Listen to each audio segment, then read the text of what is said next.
Primera característica que vimos fue la humildad. ¿Se acuerdan, niños? Cuando el rey Saúl, que fue el primer rey de Israel, desobedeció a Dios y Dios decidió que él no sería más el rey y le ordenó al profeta Samuel que fuera a buscar el sucesor de Saúl.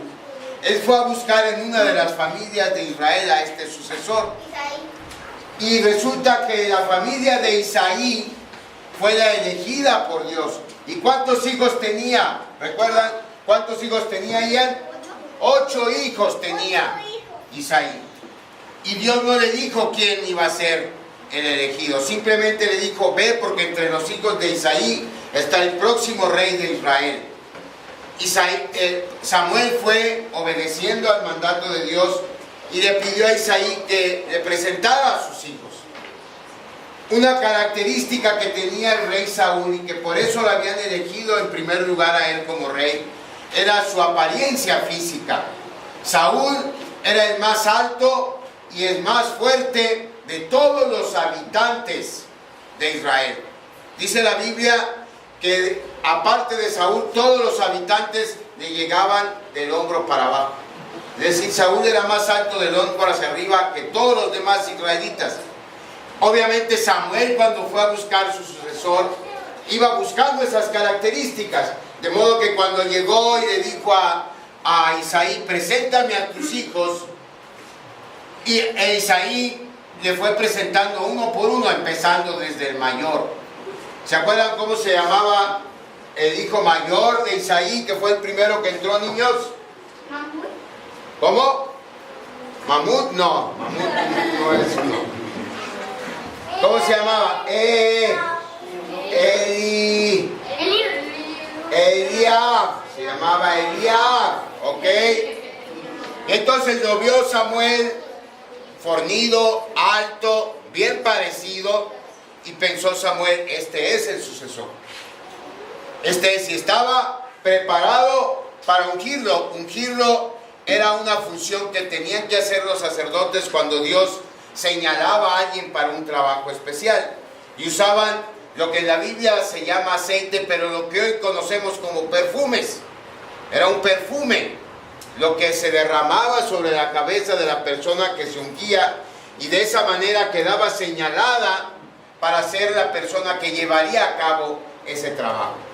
Entonces Samuel pronto sacó su frasco de perfume y estaba listo para ungir a Eliab. Dios le dijo, ese no es. Bueno, entonces preséntame a tu segundo hijo. ¿Cómo se llamaba el segundo hijo?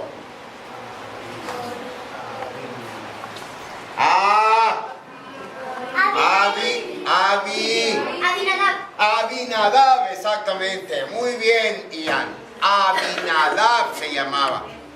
También alto, fornido, bien parecido. Entonces este debe ser. Tampoco fue. Después vino el tercero. ¿Cómo se llamaba el tercero?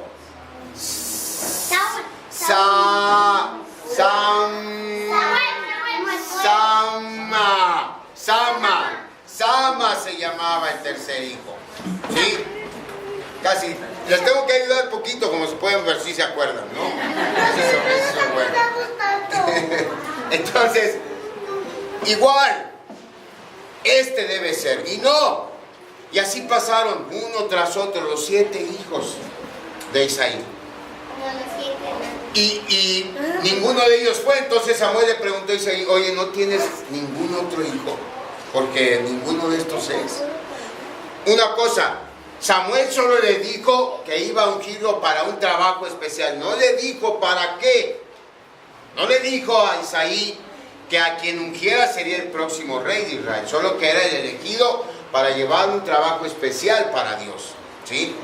Entonces Isaí dijo, bueno, pues sí, queda el menor. Es un muchacho de entre 15 y 17 años, no lo sabemos, la Biblia no dice la edad, pero entre 15 y 17 años tenía David. Es el menor y está cuidando las ovejas. Entonces dijo Samuel, pues tráemelo, necesito verlo, porque si no lo veo a él, no podemos comer.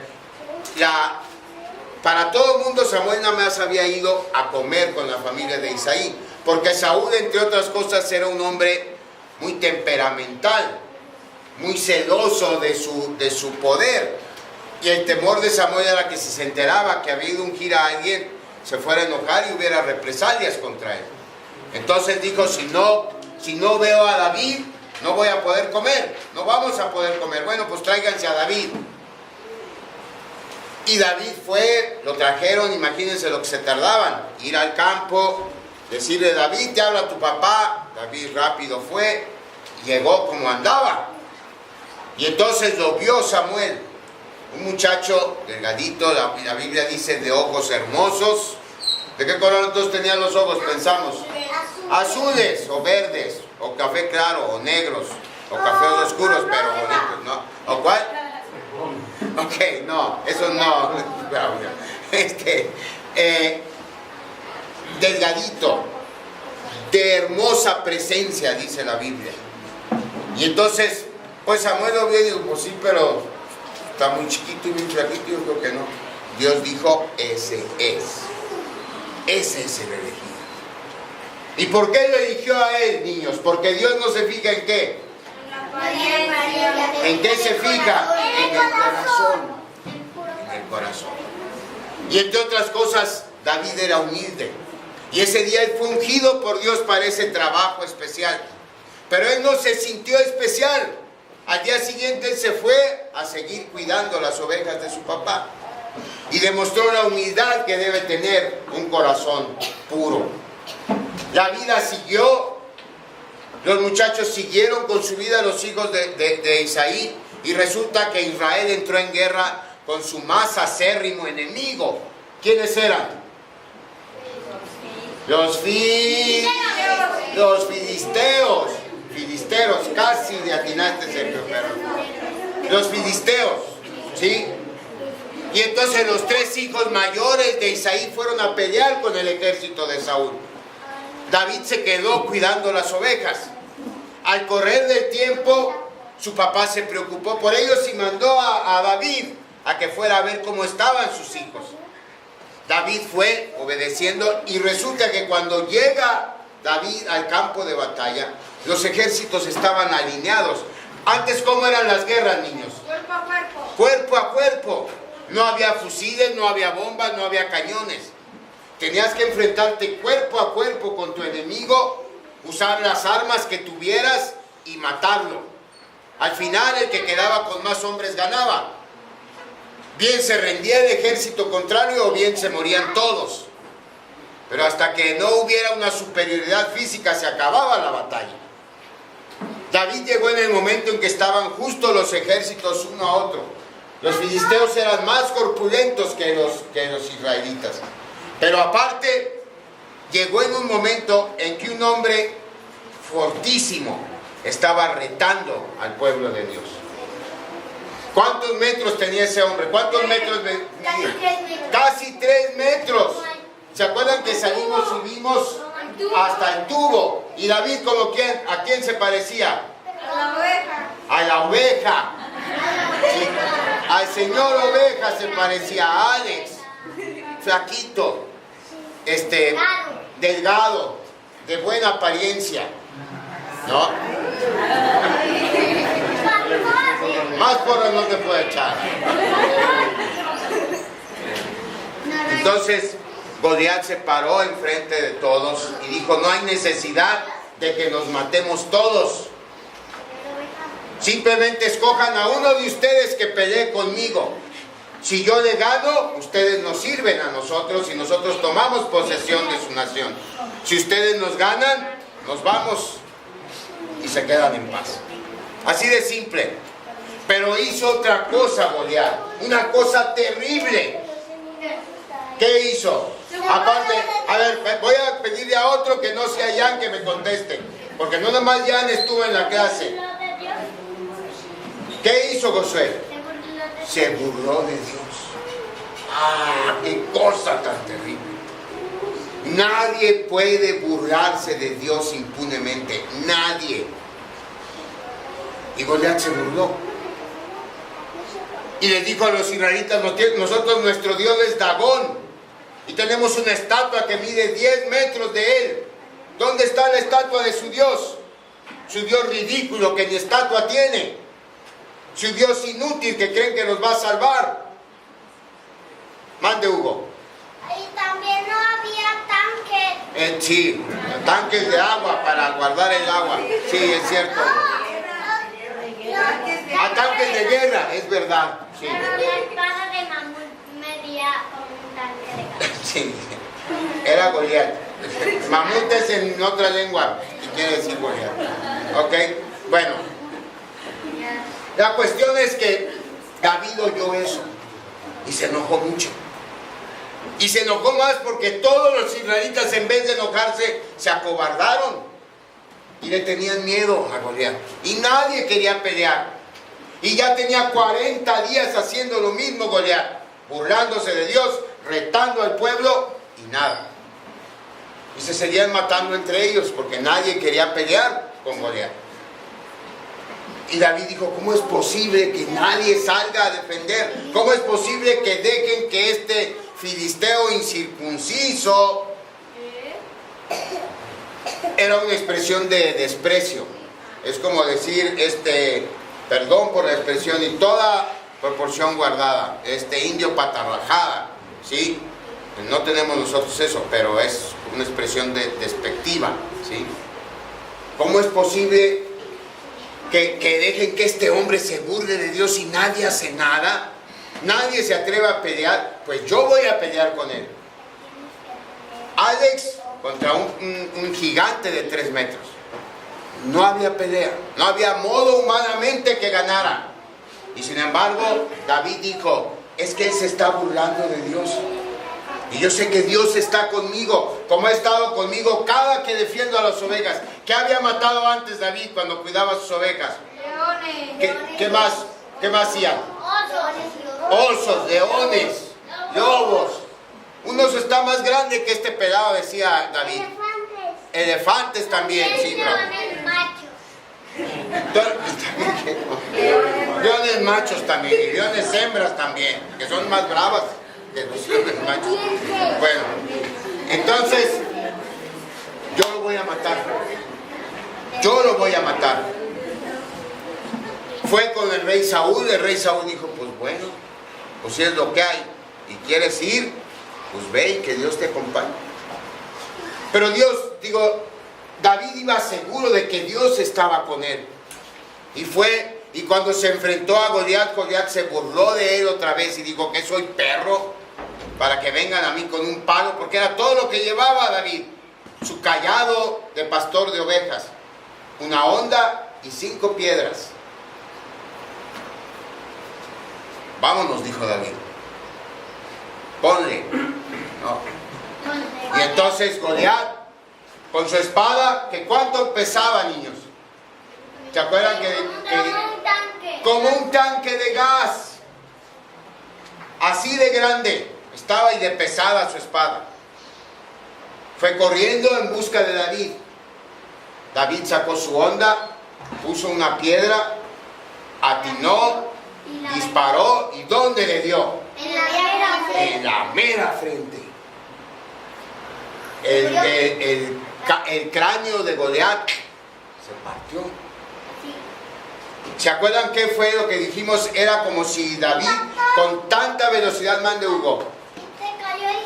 Y se cayó el gigante, porque fue como si un balazo le hubiera entrado en la cabeza. A esa velocidad fue. Como si una bala le hubiera entrado en medio de los dos ojos. Y luego se cayó. Sí. Y cayó tan grande como era, cayó y ahí murió.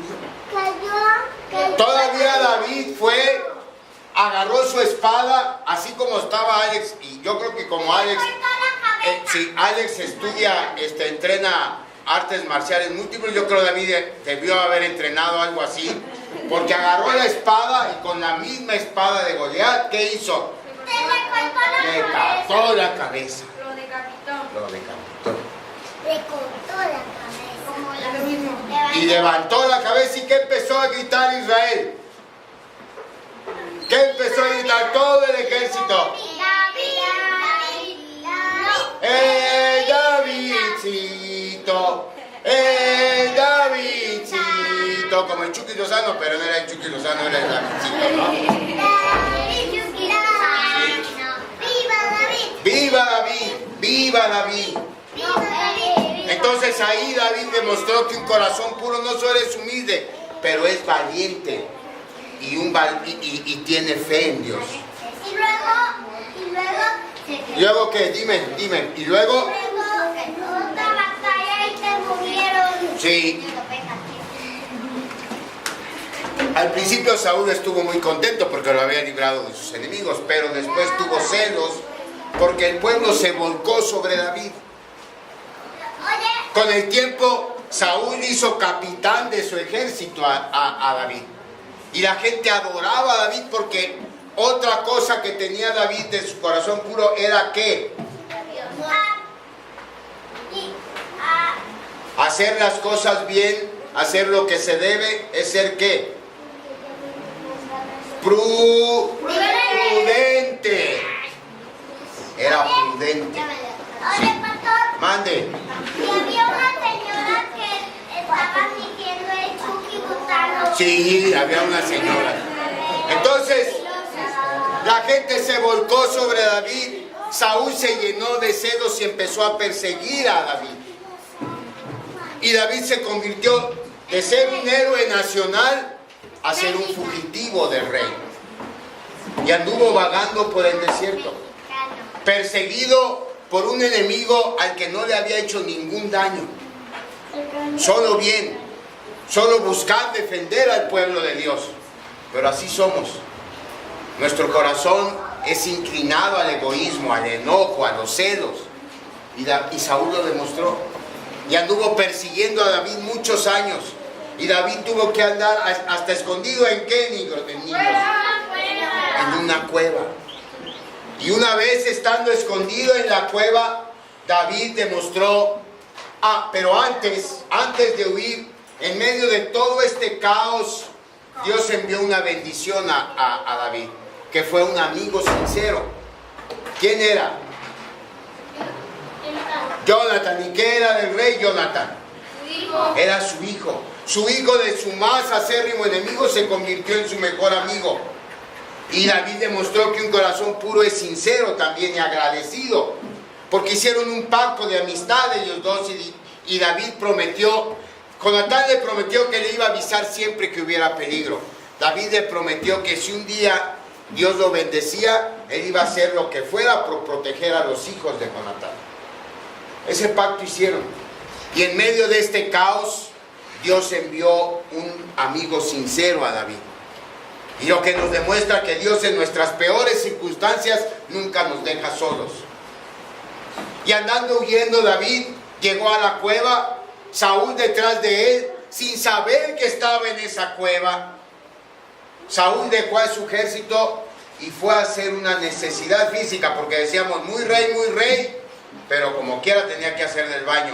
Y al baño el rey va solo, ¿no? Entonces fue a la cueva, sin saber que en la cueva estaba David. Y cuando estaba más indefenso que nunca Saúl, le dijeron a David: ahí está tu enemigo, mátalo y acaba con esto. En ese día David demostró otra característica de un corazón puro: el perdón. Porque tuvo la oportunidad. Y les dijo a los que estaban con él, porque primero estaba David solo, pero después se empezaron a juntar gente que también no quería a Saúl, hasta que llegó a juntar 400 hombres con él. Y le dijo a sus hombres: ninguno va a tocar al rey, porque es un ungido de Dios. Lo que hizo David fue ir sigilosamente. ¿Qué más hizo David aparte de ir sigilosamente? Pero aparte, ¿cómo iba? Porque se tapó la nariz, porque rey, pero las necesidades del rey pues no huelen bien también, ¿verdad? Entonces fue tapándoselas ahí y le cortó una parte de su túnica y lo dejó que se fuera. Fue lo único que hizo. Esa es la ilustración, ahí la tienen. ¿Sí? Entonces, ya que iba lejos Saúl, David salió de la cueva y le gritó: Majestad, voltea por favor. Saúl volteó y lo reconoció. David, ¿eres tú? Sí, soy yo. Nada más quiero que sepas que hoy tuve la oportunidad de matarte. Y no lo hice porque quiero que sepas que yo no tengo nada contra ti. Yo no deseo ningún mal para ti ni para tu casa. Solamente quiero que sepas que mi corazón para ti tiene amor. Solamente amor. Y mira, si no me quieres creer, chécate tu túnica y verás que le va a faltar un pedazo. Y si se vio y le faltaba un pedazo, aquí está. Aquí está. Y Saúl tuvo que reconocer ese día el perdón que le dio David. Y le dijo: ciertamente tú eres más justo que yo. Se regresó a su palacio y nunca más lo persiguió. ¿Y cómo terminó la vida de Saúl y la vida de Jonatán? Tristemente. Porque en otra batalla contra los filisteos que volvieron a arremeter contra Israel, ese día murieron Saúl y Jonatán en un mismo día. Entonces, en estos días aprendimos que un corazón puro es humilde, es valiente, es agradecido y es perdonador. Y esas características dijimos, ¿quién las tiene, niños? No, aparte de los hombres, ¿quién las tiene? Dios. Pero eso no quiere decir que Dios tenga el corazón como un hombre. Quiere decir que el hombre tiene el corazón como Dios, porque fuimos creados a su imagen. Pero hay un gran pero. El corazón nuestro, aparte de tener características que Dios tiene otra característica muy mala, que todos tenemos, que es nuestra tendencia a hacer el mal, que en la Biblia se conoce como pecado, y que después de que desobedeció a Adán en el Edén, todo el mundo nacemos con ella. Todo el mundo, y aún un hombre con corazón puro como David, tiene esa maldad. Y tan es así que años después, cuando Dios le dio el reino a David y le dio paz contra sus enemigos, una tarde, estando sin hacer nada, por eso dicen que la ociosidad es la madre de todos los vicios, y es verdad. Porque una tarde que David estaba sin hacer nada, se asomó por la ventana y ¿qué vio, niños? A una mujer hermosísima. Una mujer que le gustó a David y quiso estar con ella. Y como era el rey, estuvo con ella. Pero había un problema con esa mujer. ¿Qué problema era? Que tenía un esposo. Y un hombre con corazón puro y humilde y prudente y amoroso y perdonador cometió un crimen tremendo. Porque no solamente durmió con la mujer de un hombre casado. Un hombre que estaba ausente porque estaba en la guerra peleando por David.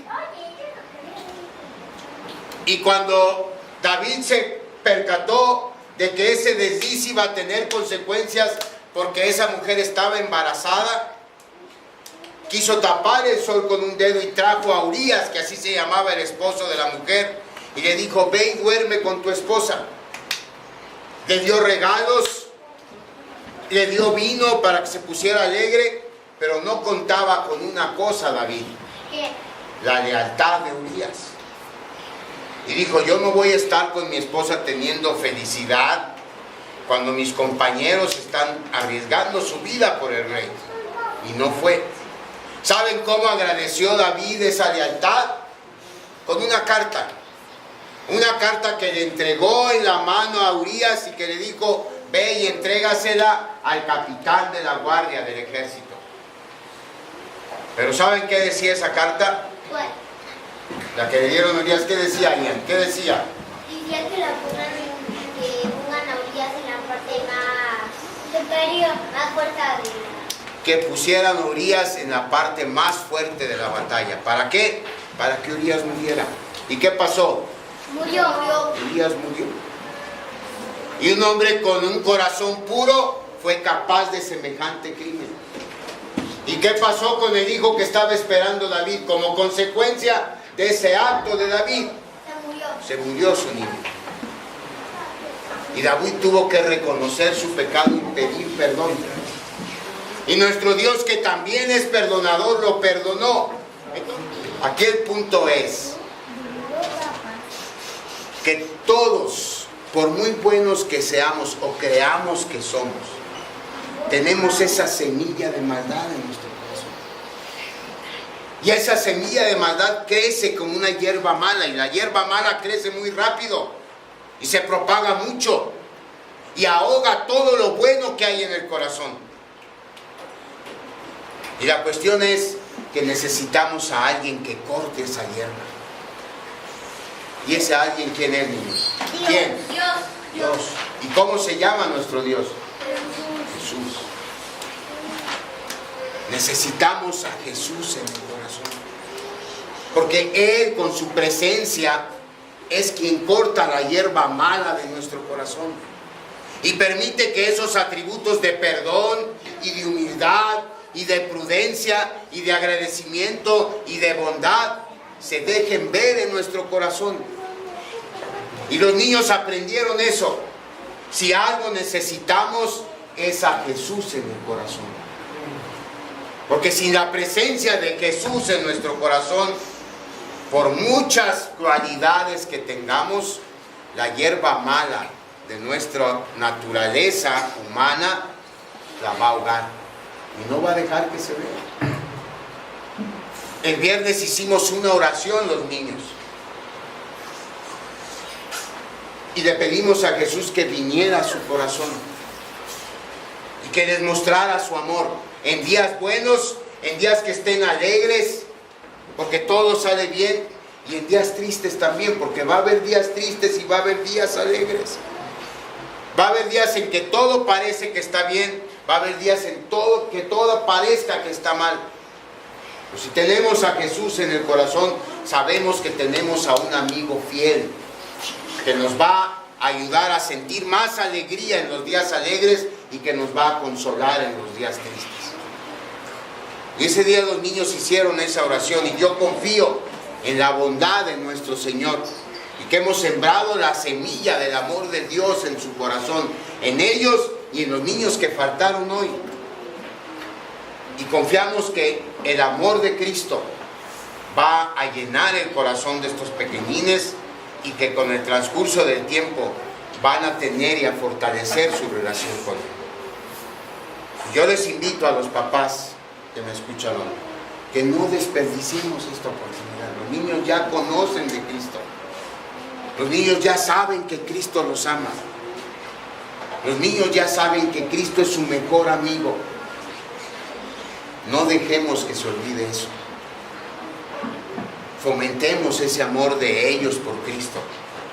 Porque la cristiandad, hermanos, amigos, no es una religión. Cualquier otra religión que ustedes me digan tiene una lista de hacer y de no hacer para obtener una cosa. En el cristianismo no es así. El cristianismo no son instrucciones. El cristianismo es una noticia, es una buena noticia. Es que alguien ya hizo lo que se necesitaba hacer para que tengamos una relación correcta con Dios. Y los niños ya lo saben. Y solo hay que amar a Cristo como Cristo nos ama a nosotros. Y ese amor por Cristo nos va a llevar a hacer cosas que le agradan a Cristo. Nuestra fe en Cristo está ligada a nuestro afecto por Cristo. Mientras más fe en Él tengamos, más será nuestro afecto por Él. Y las consecuencias de ese afecto será hacer lo que Él quiere que hagamos y dejar de hacer lo que Él quiere que hagamos. Entonces, yo los invito de todo corazón, amigos que me escuchan, hermanos que me escuchan, papás de estos pequeños, hermosos, todos son tan especiales, hermanos. Yo de veras que me admiro. Braulio, desde que llegó, según él no se quería quedar, pero se quedó. Según él no quería participar, pero participó. Según él no quería cantar, pero cantó y fuerte.